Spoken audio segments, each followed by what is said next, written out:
মিশিগানের ডিট্রয়েটে বাইতুল মোকাররম মসজিদ থেকে হিফজ সম্পন্ন করা ৪১ জন ছাত্রকে সংবর্ধনা দেওয়া হয়েছে।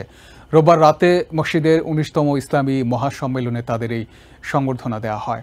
সামার উপলক্ষে মসজিদ ভিত্তিক কোরআনে হিফজের বিশেষ ক্লাস শুরু করা হয়। হিফজ সম্পন্ন করা বেশিরভাগ ছাত্রই স্কুল, কলেজ ও ইউনিভার্সিটির পড়ুয়া।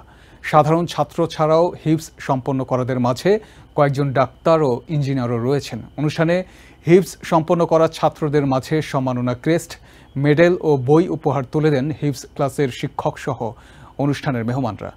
মসজিদ কমিটির প্রেসিডেন্ট ডক্টর সিরাজুল হকের সভাপতিত্ব ও খতিব আহমেদ কাশেমের সঞ্চালনায় এ অনুষ্ঠানে আরও উপস্থিত ছিলেন মাওলানা আসলাম উদ্দিন আল আজহারি, মাওলানা নুরুল ইসলাম, সুফিয়ান সহ আরও অনেকে।